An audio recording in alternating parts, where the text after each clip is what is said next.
Okay, for some reason, I didn't feel like working on my lyrics or my songs today. I tried a couple of times, but just wasn't into it. So I switched tracks and wrote this song. Wrote this short story about leprechauns. One day, Mary Jones decided to eat her lunch in a park near her office, and that's where it happened. She met a leprechaun, large as life, or at least as large as leprechauns be. "So you're real?" she asked. "Yes, we're real," he said. They talked as time passed without notice. "Every town and village in Ireland has a leprechaun's park in it," he said, "and by law the peace treaty between humans and leprechauns, all of the rainbow's magic, the power of the leprechauns in the area must be contained within the park's borders. And outside of the park there can be mischief, but no magic. And only by your wits can you fool and befuddle a human." "So you're a trickster," said Mary. "And now I suppose you're up to tricking me and playing me for a fool. Well, I'll have none of it, you hear me? None of it. No, this is no trick, Mary. I stand before you without guile or pretense. I am yours." Mary did not hear half of what he had said as she had started walking away, mumbling, "Well, I've got to get back to work. Pleasant day, sir." Ooh, she was so mad.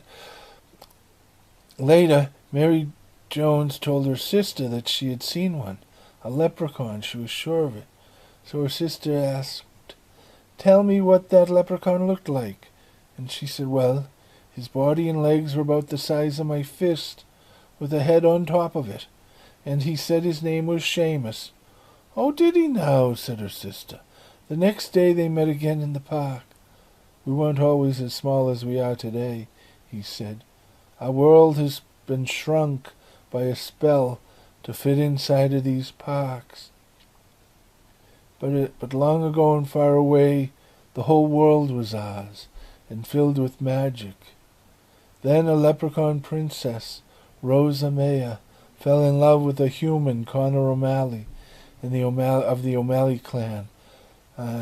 So she taught him of our ways and shared many secrets with him, which, unknown to her, he shared in confidence with his brother Liam, who then betrayed Connor's trust and used his knowledge to attack our armies and lay siege to our castles.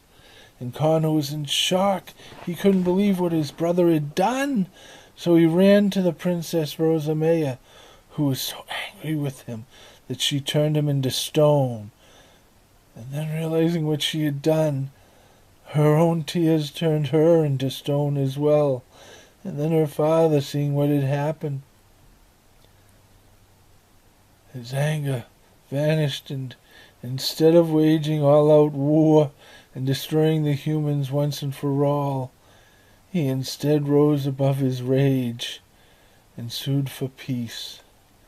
And the leprechauns agreed to move into these parks and to keep all of the rainbow's magic within the park's boundaries.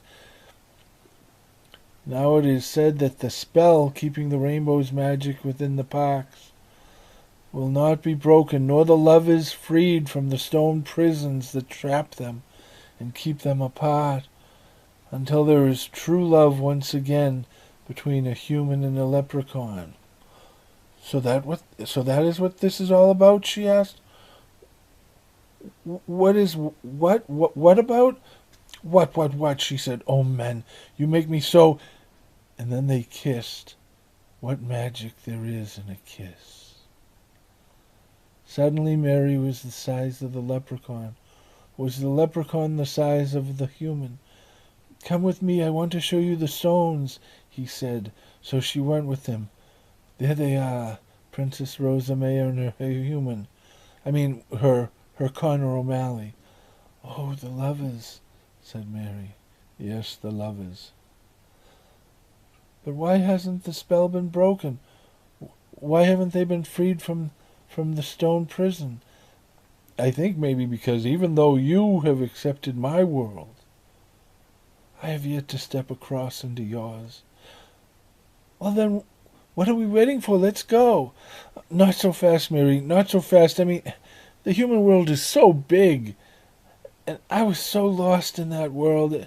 It was all so fast and loud. I don't know, Mary. It's much better here. We can be happy right here in the park, I'm sure of it. Yes, Seamus. But the spell still hasn't been broken. The lover's freed. And besides, the human world isn't so bad. You just have to give it a chance, is all. I'm afraid, he whispered. Don't be. I'll be with you, she said, as she took his hand in hers and they walked together beyond the park. And then, when they turned back towards the park, they saw the lovers, Princess Rosa Maya and Connor O'Malley, waving at them as the rainbow's magic once again spread out across the world. The end.